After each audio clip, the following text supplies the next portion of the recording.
What's up, everybody? Welcome to Hammer Down Motorsports. If you guys are new to the channel, my name is Steve Fast, and this is our 2019 Ram Rebel. And as you heard, it has a little rubbing issue right about here. It's really not that big a deal. It's just a little bit of this inner fender, but today we're going to be fixing that.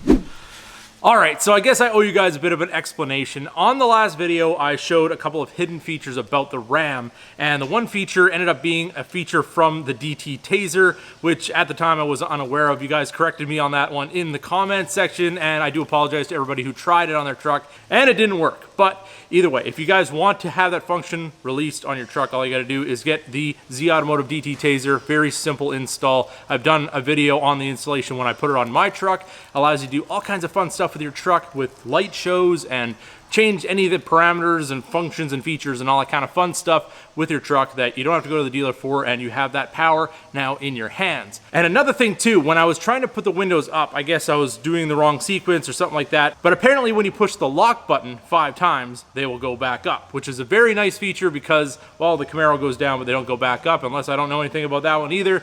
But this one apparently does them both, so let's try it out and see if it works. All right, so we got our key fob unlocked 5 times. 1, 2, 3, 4, 5. And they go down. Now, let's hit our lock button.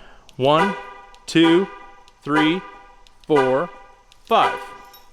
And there it goes. They go back up. So now I learned something new too. So now with the 2019 Ram Rebel, it is the 5th generation of the Ram truck. It is the first year of production, and well, there is a couple little hiccups and a couple of things that I did notice about my truck in particular. These are 3 weird things that my truck does. Let me know in the comments, does yours do this as well?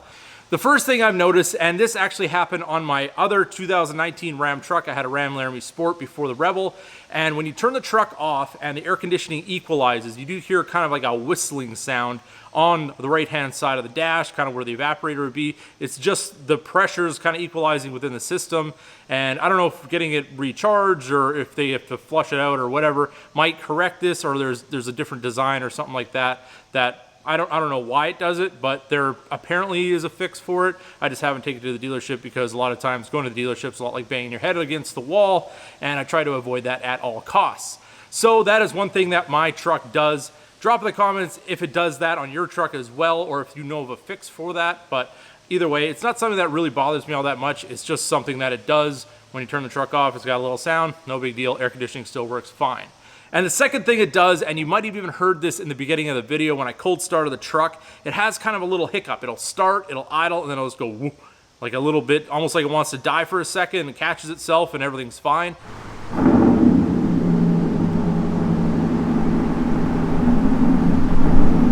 If it's warm, it never does it. I don't know if it's something that I've done to the truck aftermarket, but either way, it's just something that I'm gonna have to kind of look into, maybe unplug some things that I've done and see if that changes, or it could just be something with the truck itself. But it's just another thing that I've noticed. If your truck does that, definitely drop that one in the comments as well. And the third thing is also something that's not really a big deal, but it's just something that I've noticed, and that is the little kind of, it's almost like an air pressure sound or like a vacuum sound, and it goes away. Like I don't know if it's something to do with the brake system or what, but it's just kind of a little bit of a hissing that I can hear, and then it'll stop. So I'm not entirely sure what that could be. It only does it when it's running. My truck's really loud, so it's kind of hard to see where it's coming from, but it might be something I need to look into. I'm not entirely sure. Everything seems to be working fine. I've got no errors, nothing like that. It's just a sound that I hear.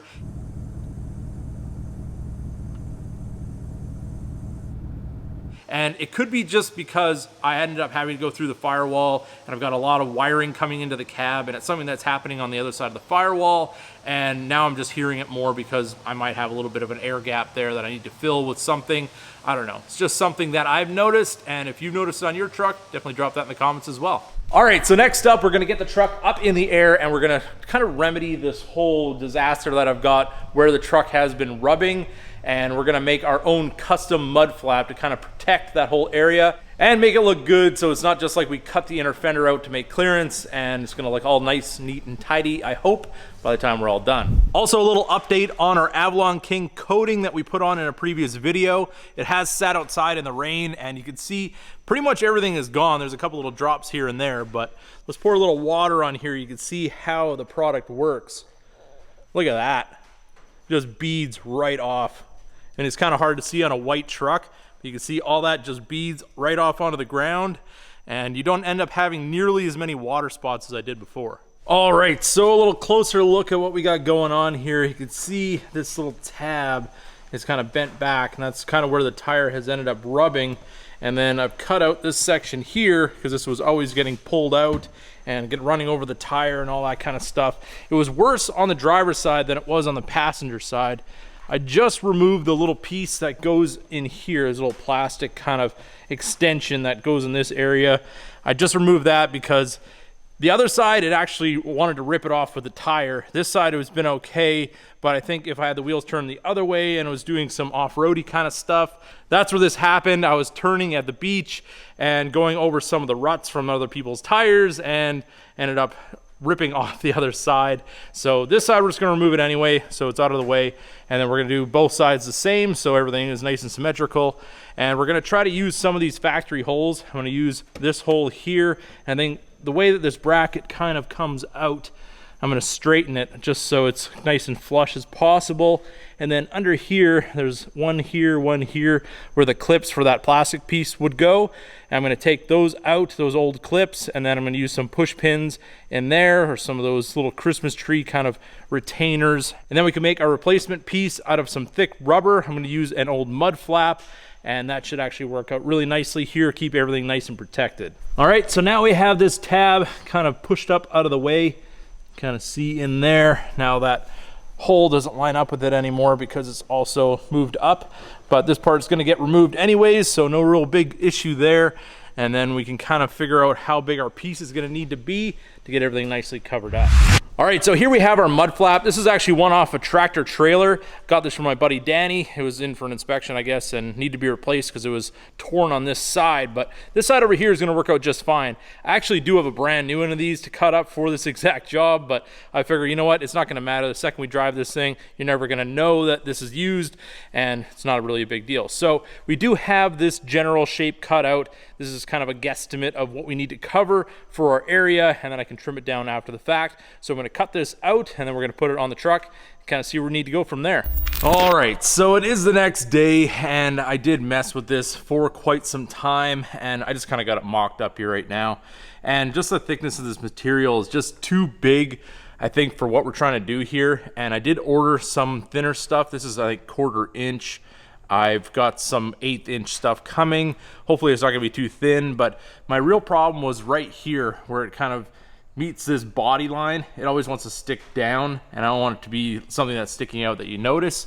And I figure with the smaller material, I could probably use a 2-sided tape or something to hold that up, then have a couple of push pins in there, and then have some stainless hardware inside. And I think I might use some of this material just to kind of sandwich it in between the factory fender liner here and just kind of make that look nice, because this is a new truck. I don't want it to look like I just kind of, you know, did something and didn't really put a whole lot of effort into making it look nice. So it's kind of where we're at with this one, and it's going to take a little bit of time just to get the materials in and to get this all completed. So it's probably going to have to wait till another video to give you guys an update on this little project that we got going on, but hopefully it does solve our rubbing issues and protect the truck when we do end up going on the sand again and all that kind of stuff. We don't have all that being thrown at our paint. But with that being said, those are 3 things that I've kind of encountered on the truck recently, and definitely drop in the comments if you guys have been experiencing any of those issues as well on your vehicle. And also, we do have an event coming up. We are going to Cruise Week in Ocean City, Maryland. It is not this weekend, it is the following weekend, so it's the October 8th, 9th, 10th, and 11th, something like that. So I'm going to try to make it out for that one. Hopefully the cops aren't as crazy as they are at H2OI, which, from what I've been watching on the videos of people that have been to that event, was pretty crazy. Anything modified is getting towed, and yeah, I really don't want that to happen. So it's kind of making me wonder whether I should take the truck? Should I take the car? Should I take the Dart? If I take the Dart, I gotta bring the trailer, which is kind of a pain just because I don't like to drive that car that far, just because, you know, if we run into an issue, then, well, who knows? It's an old car.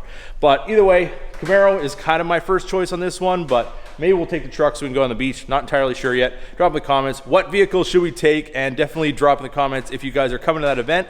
Definitely try to meet up with some of you guys and have a good time out there. Enjoy some car culture, because it's been way, way too long. We've been doing all this kind of stuff in the shop, and with all the crazy things going on in the world, well, we haven't been enjoying the thing that we love most, which is obviously the car shows and getting out there and meeting with you guys and all that kind of stuff. So with that being said, I hope you guys enjoyed this video. If you did, don't forget to give it a big thumbs up. If you're new to the channel, hit that subscribe button. And as always, keep that hammer down. Damn.